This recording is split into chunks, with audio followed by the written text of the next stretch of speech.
Bismillahirrahmanirrahim. Assalamualaikum warahmatullahi wabarakatuh.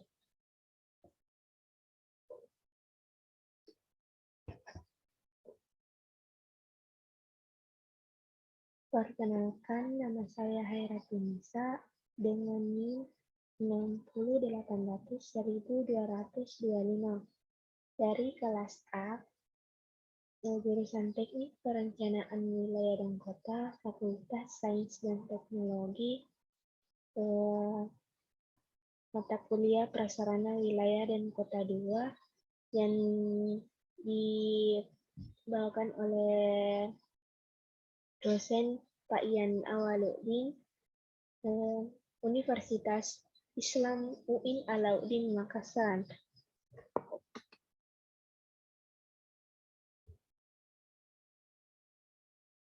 Saya akan menjelaskan tentang bentuk-bentuk pemusnahan atau pembuangan akhir sampah.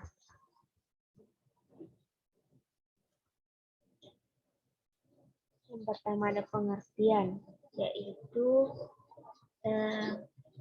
tempat pembuangan akhir atau TPA merupakan salah satu tempat yang digunakan untuk membuang sampah yang sudah mencapai tahap akhir dalam pengelolaan sampah yang dimulai dari pertama kali sampah dihasilkan, dikumpulkan, diangkut, dikelola, dan dibuang. Sedangkan menurut SNI,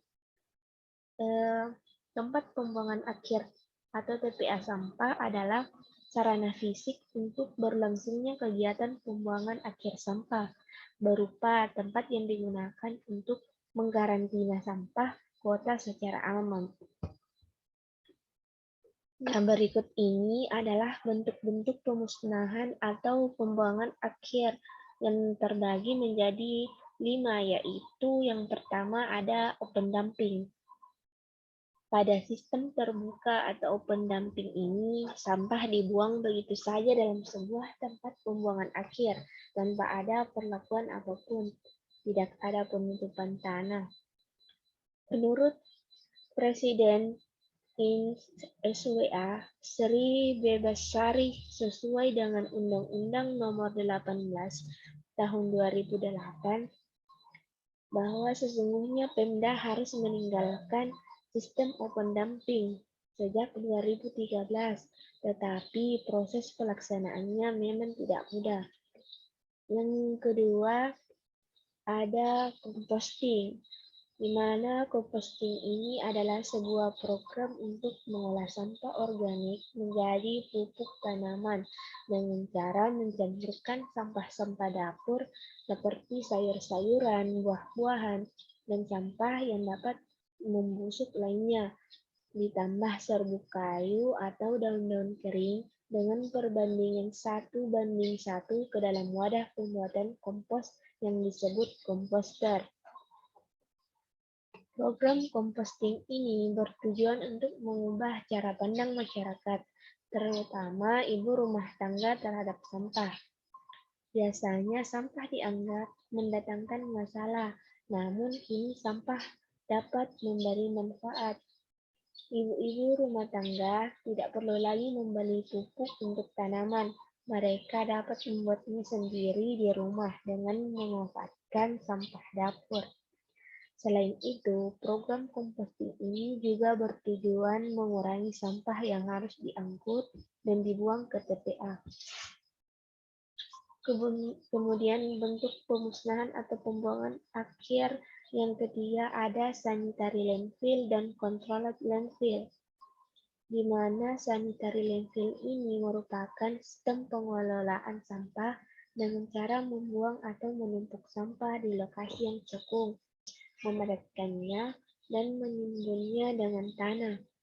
Sedangkan sistem controlled landfill merupakan peningkatan dari open dumping untuk mengurangi potensi gangguan lingkungan yang ditimbulkan. Sampah ditimbun dengan lapisan tanah setiap 7 hari. Di Indonesia, metode controlled landfill dianjurkan untuk diterapkan di kota sedang dan kecil. Kemudian yang keempat ada incineration, di mana incineration ini adalah proses pengelolaan limbah yang melibatkan pembakaran zat-zat yang terkandung dalam bahan limbah. Pabrik industri untuk insinerasi limbah biasanya disebut sebagai fasilitas limbah menjadi energi. Insinerasi dan sistem pengelolaan limbah suhu tinggi lainnya digambarkan sebagai pengolahan thermal. Pembakaran bahan limbah mengubah limbah menjadi abu, gas buang, dan panas. Abu sebagian besar dibentuk oleh konstituen anorganik dari limbah dan dapat berbentuk gumpalan padat atau partikulat yang dibawa oleh gas buang.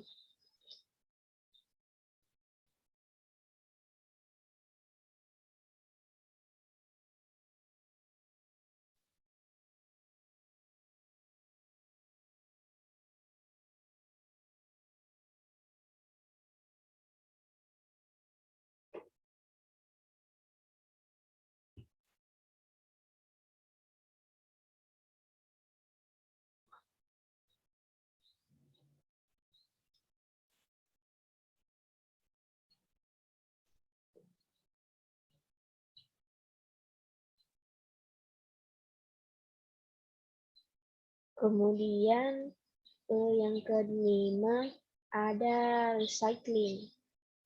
Di mana recycling atau daur ulang adalah proses pengumpulan dan pemprosesan bahan yang seharusnya dibuang sebagai limbah dan mengubahnya menjadi produk baru.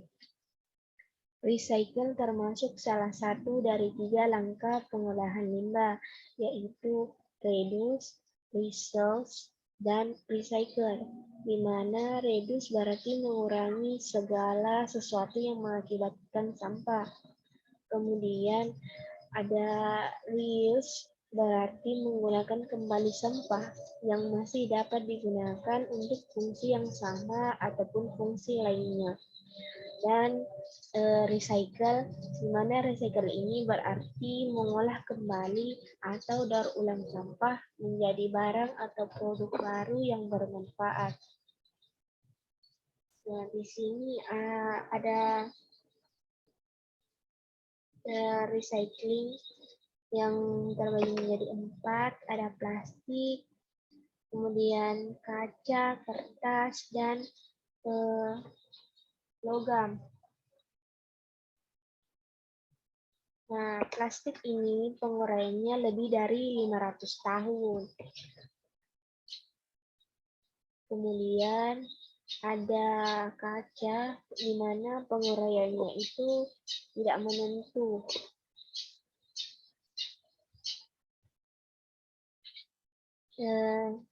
Paper atau kertas, penguraiannya itu 2 minggu sampai 5 tahun. Selanjutnya ada metal atau logam, di mana penguraiannya itu 50 sampai 100 tahun.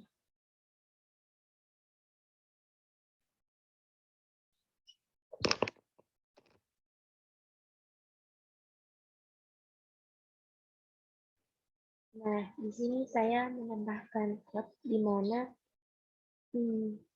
small action can help protect the environment, someday the make we shall take care of our planet as it's our home. Yang berarti tindakan kecil dapat membantu melindungi lingkungan agar tidak rusak. Kita harus menjaga planet kita karena ini adalah rumah kita.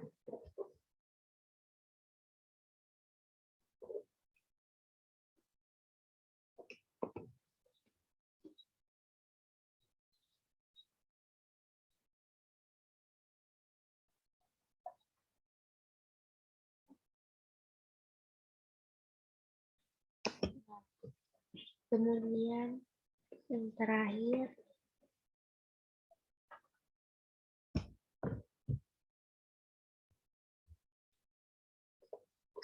setiap tindakan kecil berarti mari bersama-sama menjaga lingkungan. Mungkin itu saja yang dapat saya sampaikan. Lebih dan kurangnya mohon dimaafkan. Wassalamualaikum warahmatullahi wabarakatuh.